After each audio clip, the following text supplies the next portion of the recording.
The chipped paint on the garage door felt cool under Max's palm. Inside, it smelled of oil, metal, and a peculiar sort of hope. It was his sanctuary, a world away from the echoing hallways of his school and the neatly trimmed lawns of his neighborhood. Max wasn't like the other kids. While they chased soccer balls and traded colorful cards, he chased clouds.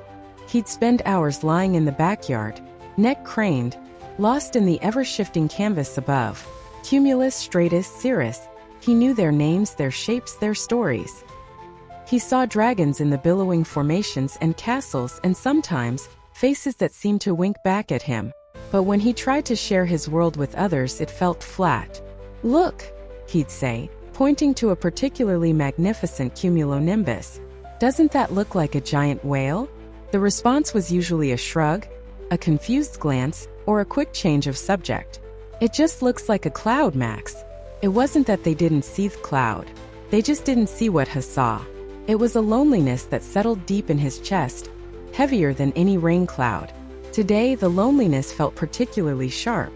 He'd spent lunch trying to explain the way sunlight fractured through a cloud, creating a rainbow halo, to a boy named Ben.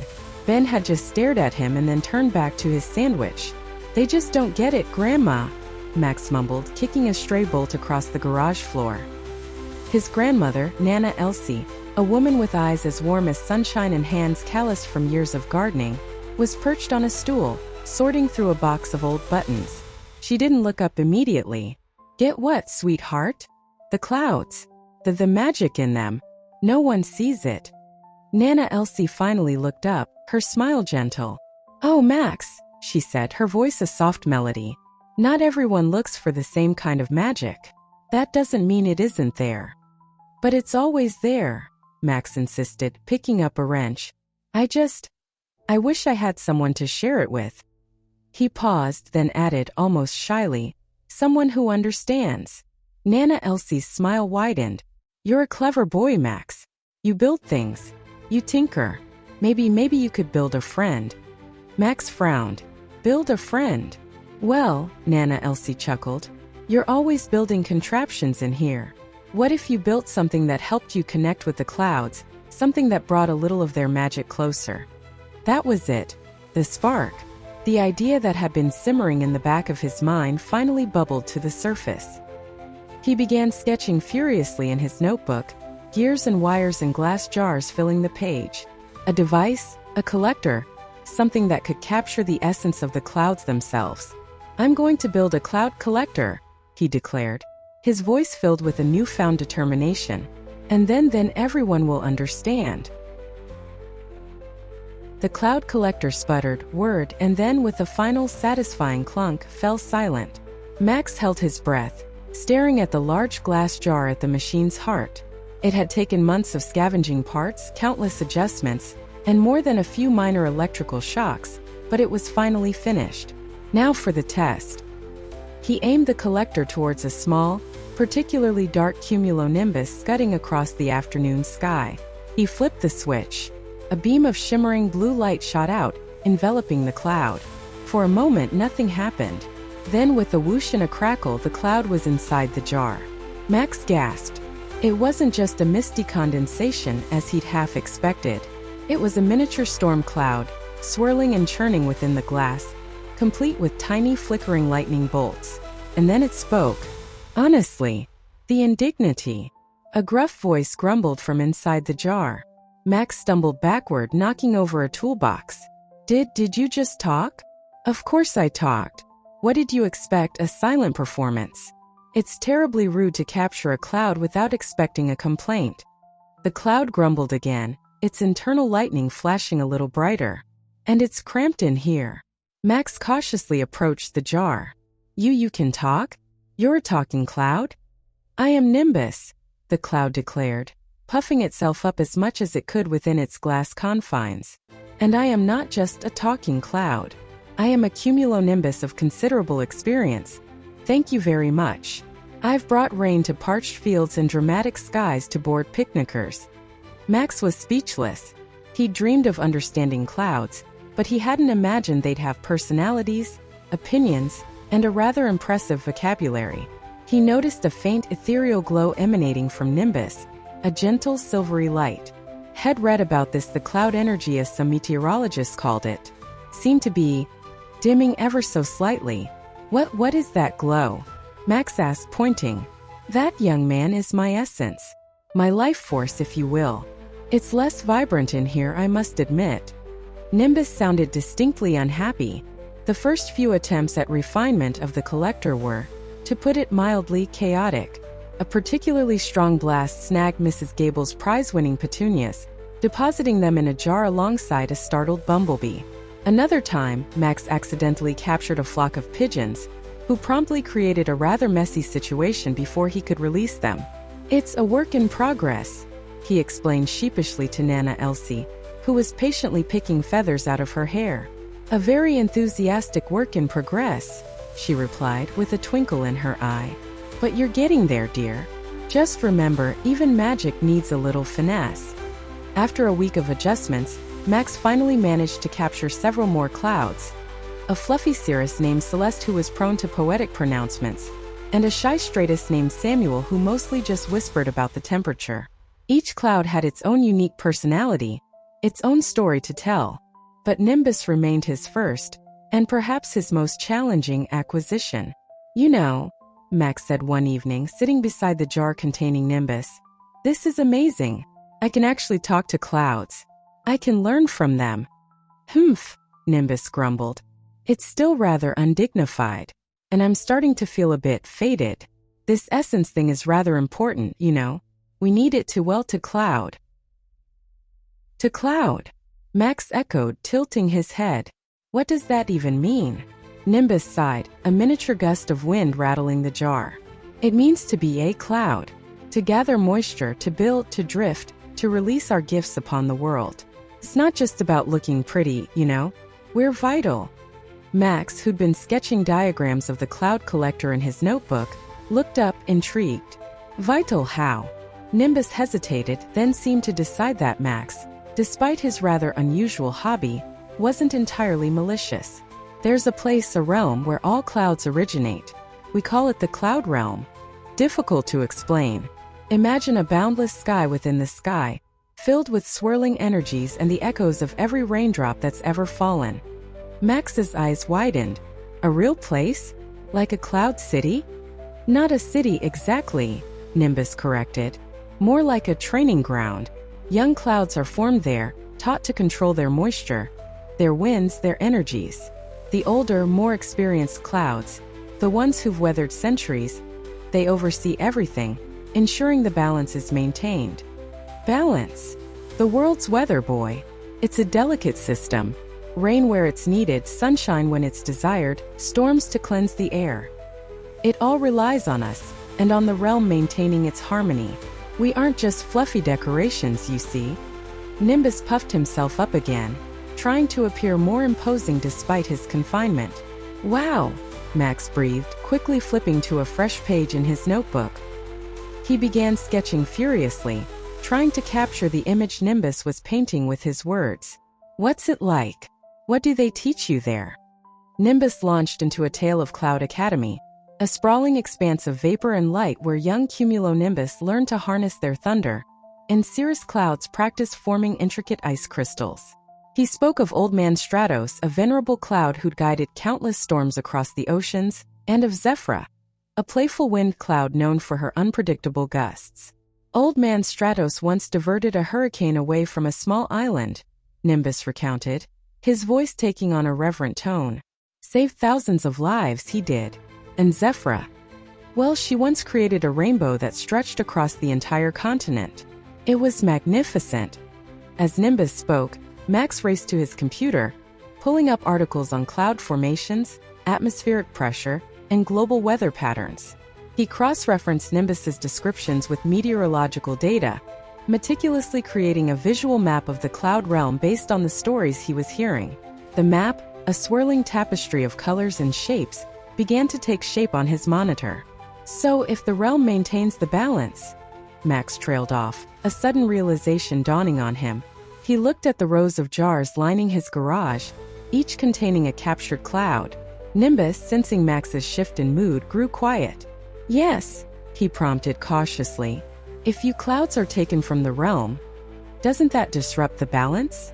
Nimbus's internal lightning flickered nervously. It does. Each cloud has a role to play. Every drop of moisture, every gust of wind. It all contributes to the greater whole. Removing us, it's like taking a piece from a puzzle. The picture becomes incomplete. But I didn't realize, Max stammered, his voice filled with regret. I thought it was amazing to be able to collect you, to learn from you. I didn't think about the consequences. Nimbus's voice softened slightly. You're a curious boy, Max. And curiosity isn't a bad thing. But sometimes, the pursuit of knowledge must be tempered with respect. You've taken something that wasn't yours to take, and now the realm is beginning to feel the strain. He paused, his glow dimming further. And frankly, so am I. The next few weeks were a whirlwind. Max, fueled by a heady mix of excitement and validation, continued to perfect the cloud collector. Each successful capture was met with a surge of pride, and soon, his garage wasn't just a workshop. It was a miniature cloud museum. He had fluffy cirrus clouds shimmering with ice crystals, brooding cumulonimbus clouds crackling with contained energy, and even a rare lenticular cloud, shaped like a flying saucer. He couldn't resist showing them off. At first, it was just his grandmother, who'd offer a cup of cocoa and a quiet, "My, aren't they lovely, dear?" But then he cautiously invited a few classmates over. "Whoa!" breathed Benji, his eyes wide as he stared at a jarred cloud swirling with shades of gray. "That's incredible, Max. You actually caught a cloud?" "I built a machine to do it," Max explained, a blush creeping up his cheeks. He demonstrated the collector, capturing a small, wispy cumulus cloud with a satisfying whir. Word spread like wildfire. Soon Max's garage was the hottest spot in school. Kids who had previously ignored him now clamored for invitations. He basked in the attention, answering questions, explaining the science and the magic behind his invention. He was no longer the lonely stargazer. He was Max, the cloud collector, and everyone wanted to see his wonders. But the world outside his garage was beginning to change. It started subtly. Mrs. Gable's prize-winning roses began to wilt, despite her diligent watering. Old Man Hemlock's cornfields, usually lush and green by mid-July, remained stubbornly dry and brown. Then came the reports on the news.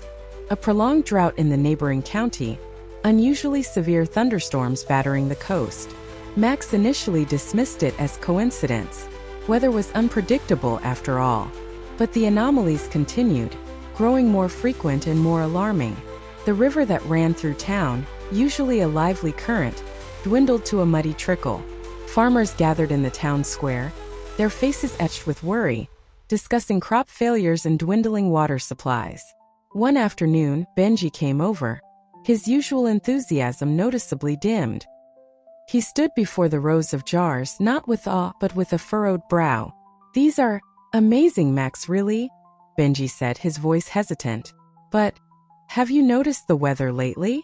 Max shrugged, trying to sound nonchalant. "It's just a bit weird, right? A dry spell here, a storm there. Happens sometimes."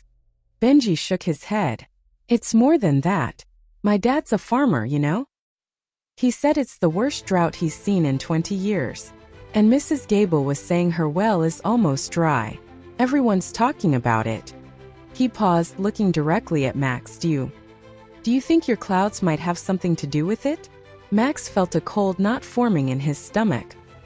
He wanted to dismiss Benji's concerns, to reassure him that it was all a misunderstanding. But the image of the wilting roses, the dry riverbed, and the worried faces of the farmers flashed through his mind. He remembered Nimbus's words. "Removing us, it's like taking a piece from a puzzle. The picture becomes incomplete." I don't know," Max stammered, avoiding Benji's gaze. "I hadn't thought about that." Benji sighed. "I thought it was really cool at first, Max. I was bragging to everyone about your invention. But now I'm not so sure. Is it worth it, collecting these clouds, if it means hurting the world?" He looked at Max, a question hanging heavy in the air. Max stared at his collection, the shimmering jars suddenly seeming less like trophies and more like prisons. A wave of guilt washed over him, heavier than any cloud he'd ever captured. He suddenly felt very, very small. Nimbus, usually a grumbling presence contained within his jar, was practically vibrating with distress. "It's the weather beasts, Max. They're agitated. Extremely agitated." "Weather beasts?" Max asked, his voice barely a whisper. He'd been staring at the floor of his garage, replaying Benji's question. "Is it worth it?" over and over in his head. "Guardians, really?" Nimbus corrected, though his tone lacked its usual snark. "They maintain the balance in the cloud realm. Each cloud has a purpose, a place in the grand pattern. You've been disrupting that pattern." "But I didn't know," Max protested, finally looking up. "I just wanted to understand clouds, to have something special. I didn't realize I was hurting anything." Nimbus's glow dimmed slightly. "Ignorance isn't an excuse, boy. You've been taking pieces from their world, bottling their essence. The weather beasts are responsible for ensuring the flow of weather, the harmony of the skies. They're not pleased." Suddenly, a gust of wind whipped through the garage, scattering tools and blueprints across the floor. A small shimmering figure materialized amidst the chaos. A wind sprite, no bigger than Max's hand, with mischievous glinting eyes and hair like swirling leaves. It zipped around the garage, untying knots, switching wires on Max's workbench, and generally causing havoc. "Zephyr!" Nimbus roared, his jaw rattling on the workbench. "Stop that at once. You're only making things worse." The sprite, Zephyr, giggled and blew a raspberry at Nimbus. "Just a little fun. This whole place is so orderly. Clouds aren't orderly, you know. They're wild and free." It then snatched a crucial component from Max's cloud collector prototype, a miniature focusing lens, and darted out the open garage door. "Zephyr, come back!" Max yelled, chasing after the sprite. He managed to corner it near his grandmother's rose bushes, but Zephyr was too quick, dodging his grasp with ease. "You want to go to the cloud realm, do you?" Zephyr chirped. "Well, good luck. You'll need more than a few wires and gears to get past the Guardians." And with another burst of wind, it vanished. Defeated, Max returned to the garage, the stolen lens weighing heavily on his mind. "They're really angry, aren't they?" Nimbus sighed. "Angry enough to make your journey difficult. But there's still a chance to fix this. You need to return the clouds, Max. All of them. And you'll need to apologize to the weather beasts." "How do I even get to the cloud realm?" "You'll need a Skypiercer," Nimbus said. "A device capable of navigating the atmospheric currents and withstanding the realm's defenses. Your collector is a good start, but it needs modifications." Just then, Max's grandmother, Nana Elsie, walked into the garage, a steaming mug of tea in her hands. She surveyed the mess with a knowing smile. "Looks like you've been busy, dear. And it looks like our little friend Zephyr has been adding to the chaos." "Nana, I messed up," Max admitted, his voice thick with emotion. "I didn't realize what I was doing, taking the clouds. It's causing problems with the weather, and now the weather beasts are angry." Nana Elsie set the tea down and placed a comforting hand on his shoulder. "Sometimes the most wonderful inventions have unintended consequences, Max. It doesn't make you a bad person. It just means you need to be brave enough to fix things." "Nimbus says I need a Skypiercer to get to the cloud realm," Max explained. "But I don't know where to start." Nana Elsie's eyes twinkled. "Well, you've always been good with your hands, and I've always been good with a bit of tinkering myself. Let's see. We can reinforce the collector's chassis with some of my old copper piping, and I have some weather-resistant sealant that should hold up against those lightning storms Nimbus mentioned. And perhaps we can use the old radio transmitter to boost the signal for navigation." Together, Max and Nana Elsie set to work. Max, fueled by remorse and a renewed sense of purpose, pored over schematics, modifying and improving his original design. Nana Elsie, with her decades of practical experience, offered invaluable advice in steady hands. The garage, once a showcase of captured wonders, transformed into a bustling workshop dedicated to righting a wrong. As they worked side by side, Max felt a glimmer of hope. He might have caused a problem, but with Nana Elsie's help and Nimbus's guidance, he was determined to fix it. The Skypiercer shuddered violently as Max activated it, Nana Elsie's copper reinforcements groaning under the strain. A swirling vortex of blue energy enveloped the machine, lifting it slowly, then rapidly, away from the familiar comfort of his garage. Below, the world shrank, houses becoming toy blocks and trees mere patches of green. "Hold on tight." Nimbus's voice crackled from the speaker connected to his jar, which Max had secured inside the Skypiercer's control panel. The weather beasts aren't making this easy. Almost immediately, they were plunged into a raging hailstorm. Pellets of ice, some the size of golf balls, hammered against the Skypiercer's reinforced canopy. Max frantically adjusted the directional stabilizers, remembering his cloud charts. "Nimbus, are these hail clouds cumulus or cumulonimbus? Knowing the formation will help me predict their movement." "Cumulonimbus, and angry ones at that," Nimbus retorted. "They're deliberately trying to knock you off course. They're testing you, Max, seeing if you're truly sorry." Max navigated through the storm, using his understanding of updrafts and downdrafts to steer clear of the worst of the hail. He noticed the clouds themselves seemed distressed, their usual crisp white edges frayed and tinged with gray. "Look at them, Nimbus," Max said, his voice tight with concern. "They don't want to do this. They're being forced to." Nimbus was silent for a moment.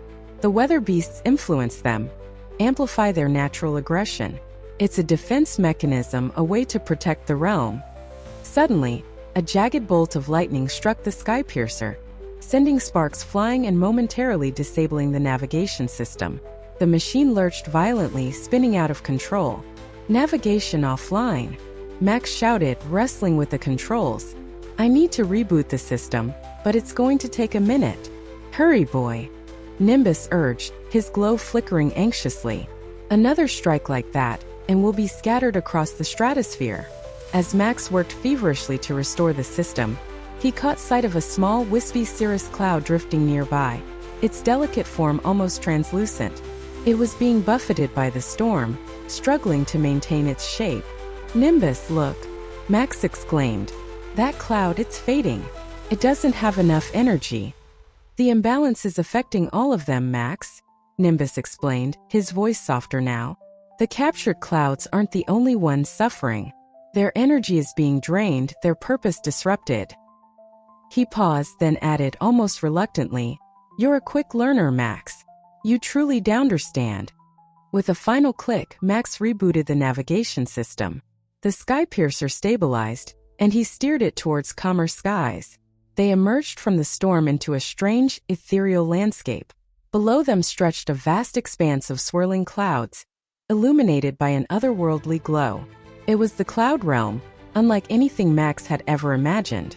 But even here, the effects of the imbalance were evident. Clouds collided haphazardly, their forms distorted and unstable. The usual harmonious currents were chaotic and unpredictable. And everywhere, Max sensed a pervasive feeling of unease. "We're here," Nimbus said, his voice filled with a mixture of apprehension and resignation. "But getting to the ancient storm cloud won't be easy. The weather beasts will be waiting." The cloud realm felt heavy, not with moisture but with a deep, ancient sadness. Max piloted the Skypiercer through turbulent currents, guided by Nimbus, towards a swirling vortex of purple and gray at the realm's heart. The air crackled with energy, and the forms of the clouds around them were increasingly erratic, like brushstrokes gone wild on a canvas.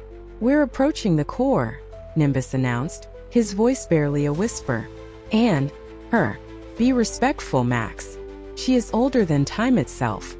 As they drew closer, the vortex resolved into a colossal storm cloud, dwarfing anything Max had ever seen. It wasn't a violent storm, but a still, brooding one, radiating a power that pressed against the Skypiercer's shields. Within the cloud's depths, shapes shifted and coalesced, faces, landscapes, even fleeting glimpses of stars. "This is Astra," a tiny voice chirped.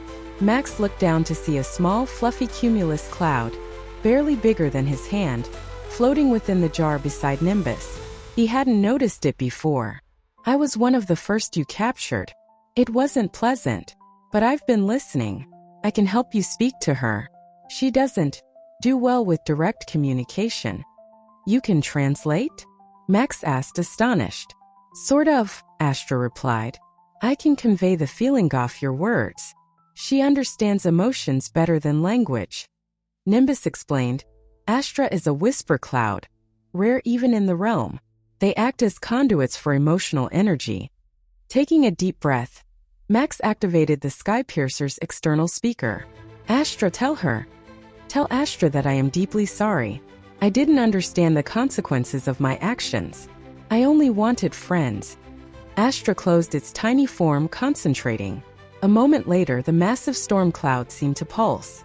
A wave of sorrow washed over Max, so intense it almost overwhelmed him. He felt the weight of the realm's suffering, the disruption of its natural order. Then a voice, not audible but felt within his mind, resonated with ancient power. You took without understanding. You disrupted the flow. The balance is fragile, little one. Tell her I'm trying to fix it, Max pleaded, his voice trembling. I've brought the Cloud Collector. I can return them all. And I can help restore their energy. He activated the collector, reversing the polarity. Instead of drawing clouds in, it began to emit a gentle golden light. Astra relayed his intentions. The ancient storm cloud remained still for a long moment. Then slowly, a single tendril of cloud reached out and touched the collector's beam. A surge of energy flowed from the collector into the storm cloud, and a flicker of warmth replaced the oppressive sadness. It's working, Max exclaimed. The collector can replenish their energy too. One by one, he began releasing the captured clouds. Each release was accompanied by a wave of relief, a surge of renewed energy that rippled through the realm. Nimbus, despite his initial grumbling, directed the process, ensuring each cloud was returned to its appropriate place. Even the grumpy storm cloud seemed to brighten with each release. As the last jar emptied, Astra let out a tiny sigh. She accepts your apology. But remember, little one, the sky is not a collection. It is a home. The ancient storm cloud pulsed one last time, a wave of gratitude washing over Max. The chaotic currents began to smooth, the distorted cloud formations resolving into graceful shapes. The cloud realm was healing. The descent back to Earth was peaceful. The Skypiercer, no longer battling furious winds, glided through a cerulean sky dotted with fluffy, contented clouds. Nimbus, nestled comfortably in his modified jar, was unusually quiet, occasionally emitting a soft rumble that Max interpreted as contentment. It's different up there, isn't it? Max said, breaking the silence. I never really understood how much work goes into just a normal day of weather. We clouds don't just happen, you know, Nimbus replied, a hint of his usual grumble returning. It takes dedication, training, and a whole lot of energy. You humans take it all for granted.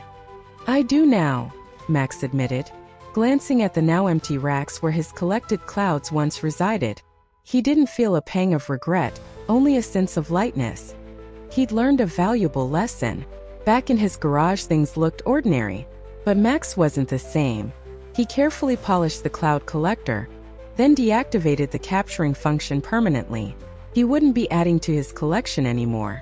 Instead, he placed a single jar on the workbench. Inside, a small wispy cirrus cloud drifted lazily, glowing with a gentle, healthy light. What about him? He asked Nimbus. That's Zephyr, Nimbus answered.